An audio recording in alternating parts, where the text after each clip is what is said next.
Conflict resolution, or how to avoid conflict with other people, which is a typical problem of everybody. The reason for conflict is because people come from different places, different environments, and they bring with them attitudes which they picked up there.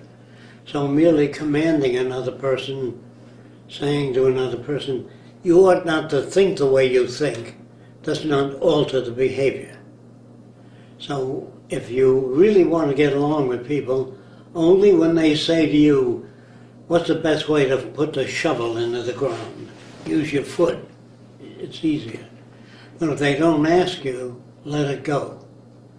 The best way to avoid conflict is not to superimpose your values, even though they're better than the other person's values.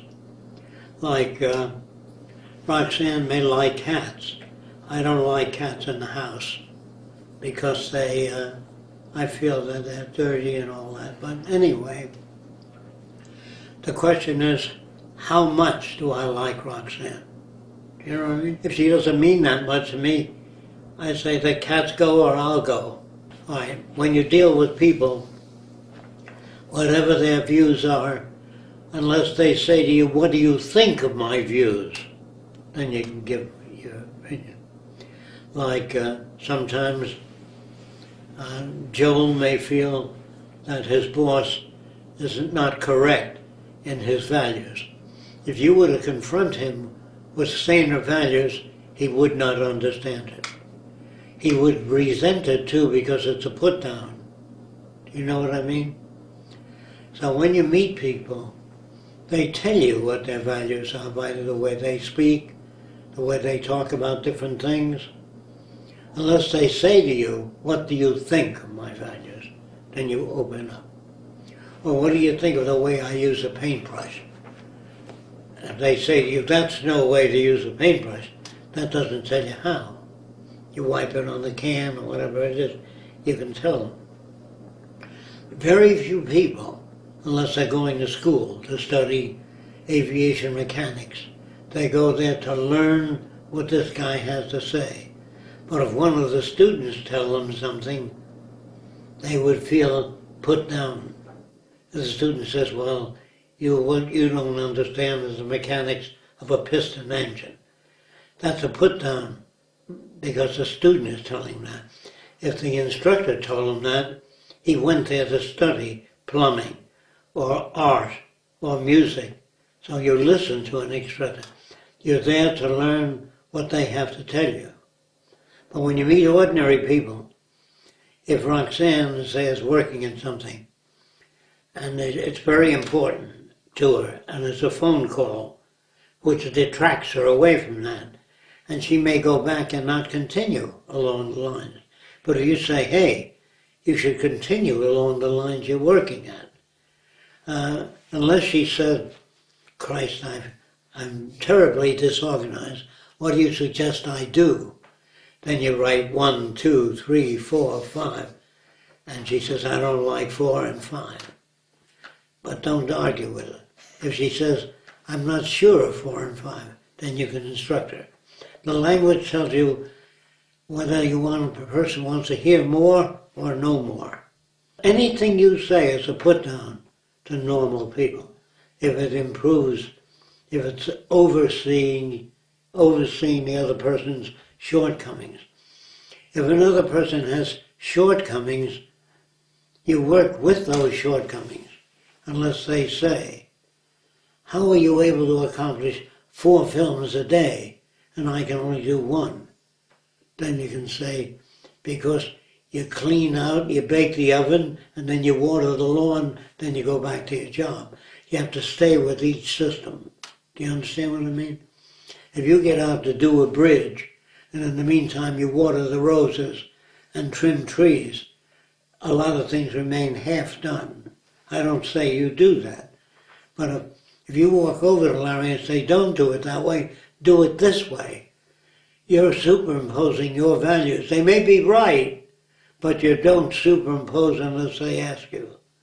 So conflict occurs when a person doesn't seek your advice and you advise them.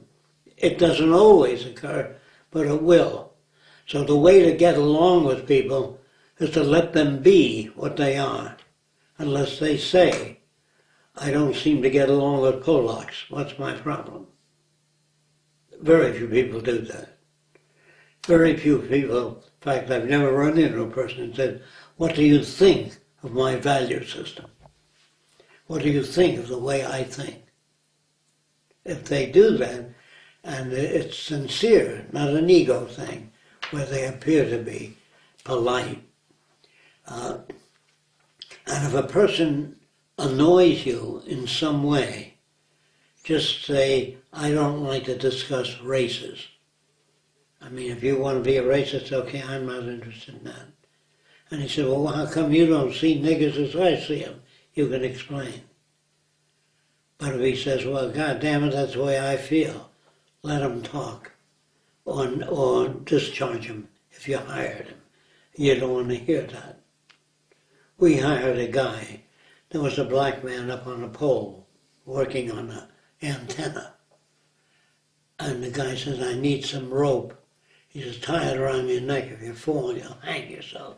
No, he thought that was appropriate for the black guy. We never hired him again because he was too low grade. To undo that, you have to undo his whole life. And either you hire a guy to put up an antenna or you work on his whole life. Your question is, how different is the person's background than yours? And does the person seek information? And if they did, don't feel like you're instructing them.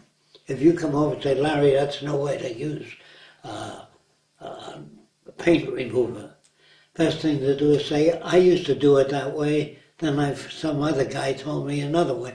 They don't like personal criticism coming from you. I don't get involved in that kind of discussion because it can't go anywhere unless the person says, what do you think of the goddamn Mexicans coming in this country? I think the same way about the unloyal Americans that don't appreciate this country instead of attacking the Spanish people. Say, I find Americans, some of them, to be very offensive and some to be okay. But you need not get on to the Spaniards because he has a fixed view of Spaniards. You say there are plenty of Americans that are subversive.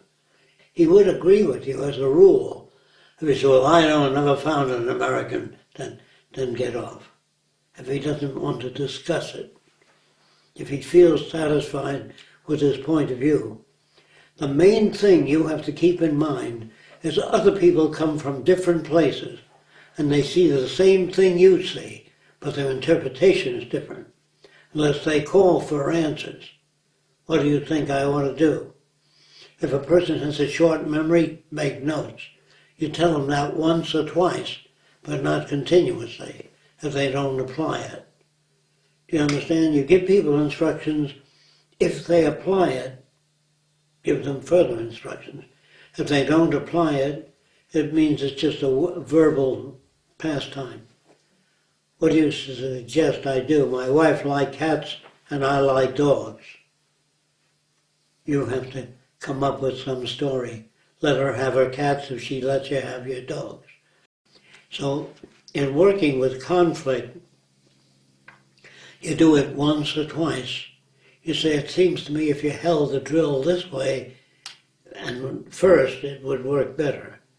And that's what I found.